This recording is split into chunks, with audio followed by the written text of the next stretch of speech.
Kailan po ba magaganap ang rotation natin sa lugar ng trabaho? Ano? Eh, Yumi, 3 linggo ka pa lang dyan sa kumpanyang yan, ah. Kasi, yung sitwasyon po... Hindi ka pa masaya sa Tebok Group. Lahat ng tao gustong magtrabaho yan. Ano ba yung problema mo? Yun na nga po. Pagpalitin nyo na lang kami ng taong gustong-gustong magtrabaho rito, please, sir. Ano ka ba? Huwag kang umiyak. Abay, baka pagsisihan mo yan. Makinig ka sa akin, ha? Yumi? O bakit? Hello, Yumi?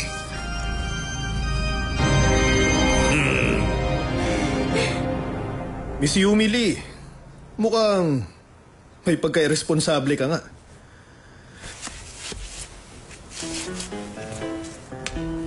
Ugali mong tumakas. Kapag meron kang hindi kinakaya, tatakbo ka para takasan ng ibang tao? Hindi po ako tumatakas. Eh ano to?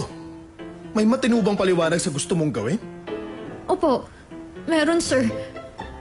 Kailangan ko pong pakainin ng 300 tao sa cafeteria araw-araw. Kaya hindi rin po madaling maghanda ng 3 iba't ibang meals nyo araw-araw. Kahit nga part-time, nagpapahinga. Kung ganon, mababa ang sahod ko sa'yo sa trabaho mo? Ganon ba, ha? Sahod? Sumusobra ka na sa ginagawa mo sa akin, ah. Parang wala nang galang ang salita mo sa akin, ha? Pinlano mo to sa simula pa lang, no? Ginagantihan mo ko kaya ka nang gaganyan. Dahil umaasta ako na wala akong alam. Kaya ka sermon ng sermon at utos ng utos. Okay, nagsinungaling ako. Naaalala ko lahat ng nangyari. Mula sa resort, yung wine, yung ginawa natin sa beach. Lahat yun, naaalala ko. Ano, yung coat mo? Oo, sinuot ko yung coat mo. Pero wala akong balak na itago yung coat mo, no? Kaya tinapon yun ni Mama. Okay, Miss Lee. Gawin mo to, gawin mo yon. Ayoko nito, ayoko niyan. Anong akala mo? Nagtuturo ko sa alaga mong aso? Nutritionist ako, hindi utosan. Ibang personal, ibang trabaho. Nutritionist ako. At ikaw ang direktor ko na nangangailangan ng sustansya. Kaya kainin mo kung anong niluluto ko para sa'yo. Teka, sandali.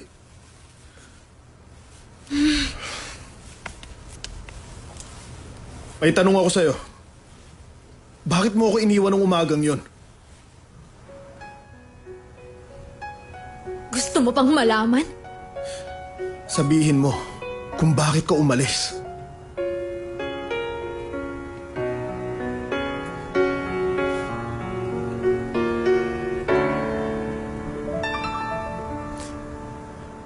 One night stand lang yun.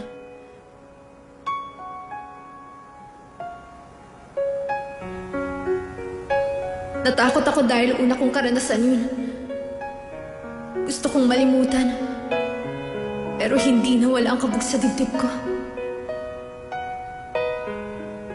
Dahil hindi ito basta nakaraan lang.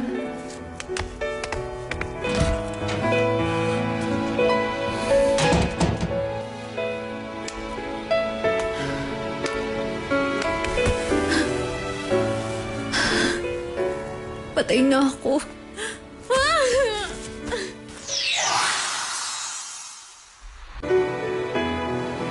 Director, nandito na po tayo.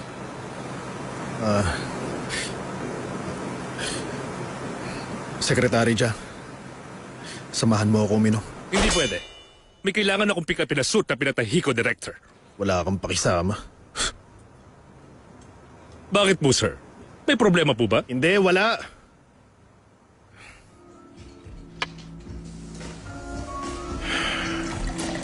Alam niyo, sir, tingin ko, dapat pag-isipan niyong magpalit na rin ng style. Itong bar na ito, Italian ang kanyang fashion style. One night stand lang yun. Sino ka ba sa akala mo? Wala na akong sinabi.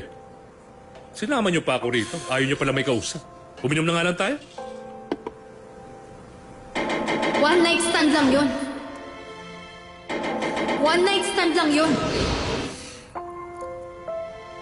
Si Gino Chia. Kung ganun pang one night stand lang ako.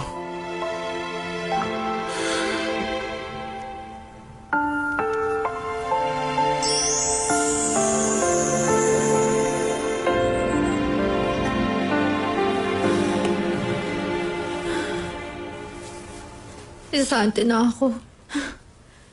Siguro, hindi naman niya. Nutritionist ako, hindi utusan. Ibang personal, ibang trabaho. Kainin mo kung anong niluluto ko para sa'yo! Isante na ako. Kumusta kayo? Magandang araw sa inyong lahat. Yumi, mukhang wala ka sa mood ah. Uminom ka ba kagabi? Hindi. Pero salamat kung nag-alala ka, Jenny. Salamat sa lahat-lahat. Galingan na lang natin. Hanggang sa huli.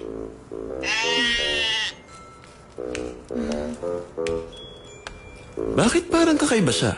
May sakit ba siya? Tama na. Tama na ang chismis. Magtrabaho na tayo. Opo.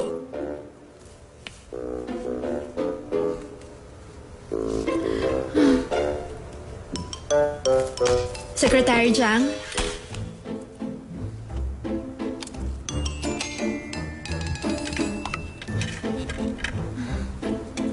Tinapon na naman ba niya?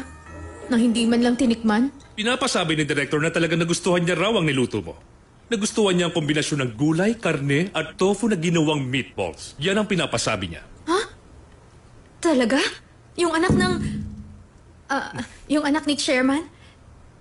Hindi ako makapaniwala. Pero nagustuhan nga niya. Meron pa ba siyang ibang sinabi bukod doon? Wala na, yun lang. Paalam na. Bakit ganon? Anong gusto niyong mangyari? Pinalampas na lang niya, ganon. Hindi pwedeng mangyari yun. Huwag kang magpapadala, Yumi. Dapat lagi kang handa sa anuman. Please, Chairman Cha, tikman niyo. Maupo ka.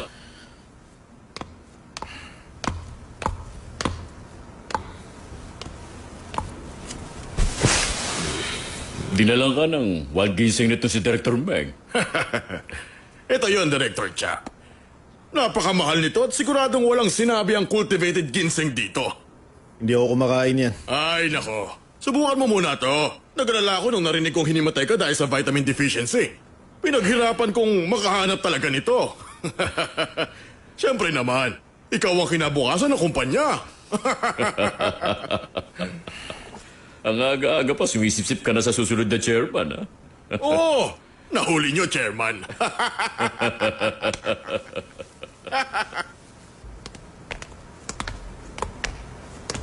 Nakauwi ba kayo ng ligtas kagabi, Director? Oo.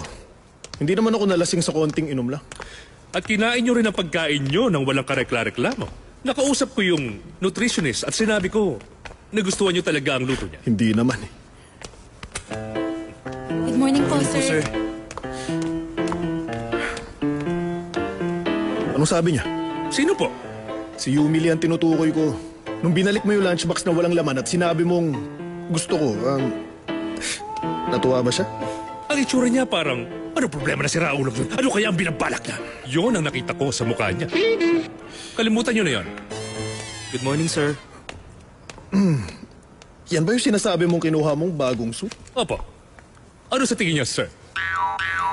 Wag na uling isusuot yan. Meron akong trypophobia. Walang alam sa fashion.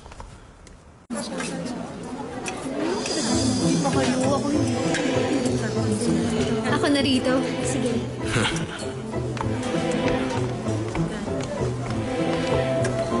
Ay, ano ka ba naman? Kailan ba ako hindi tumupad sa sinabi ko? Maghintay ka lang. Paalisin ko ang kitchen staff dito at tutulungan kitang mapalitan sila sa susunod na buwan. Oh, sige na, sige na. Director Chuck. Director May, kumain ka na? Tapos na. Excuse me. Okay.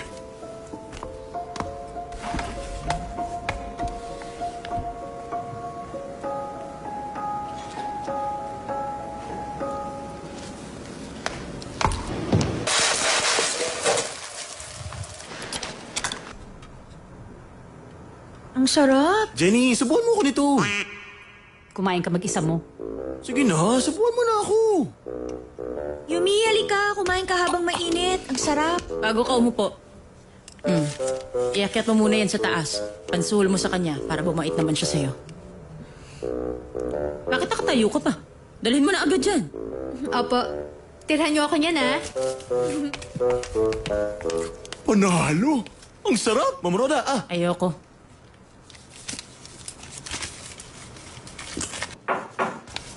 Tuloy. Gino! Bakit hindi mo muna ako tinawagan? Ayos na ba yung pakiramdam mo? Tignan mo, ang lalim ng mga mata mo. Hindi pwede, hindi bagay sa'yo yan. Ang gwapo-gwapo mo pa naman. Bitawan mo nga ako. Kung saan-saan mo hinawak yung kamay mo. Anong ginagawa mo? Nagpakahirap ako na pumunta rito, ha? Nahirapan pa nga ako makatakas sa supervisor ko kahit ginamit ko na yung annual leave ko eh. Nakakalimang leave pa nga lang ko ngayong buwan. Kakainis. Hoy, Ani. Mag-ingat ka nga sa sinasabi mo. TV journalist ka. Anong sinabi ko? Gino, ang trabaho ko hindi nakabatay sa utak kundi sa ganda ko. Kailan ka ba talaga magmamature? Uy ha, ang mature-mature ko na nga para sa edad ko eh. Ano ka ba? Mula pa nung high school pa lang tayo, hindi na nawala ang pagtingin ko sa'yo. Di ba napaka-mature no? Sige na, umalis ka na. Ayoko nga no. Tagal-tagal nating hindi Ano bang nagkita. ginagawa mo, Tara, ha? sabay tayong kumain sa labas. Bitawan mo nga ako. Ayoko Tama nga. na yan. Pasensya na sa nangyari nung gabing yun, sir. Ay, hindi. Ulit mo naman eh. Nakaraan naman na yun eh, kaya dead mo na lang. Hindi pa rin eh. Umalis ka na dyan, may makakita pa sa atin. Sige na, Gino. Pareho tayong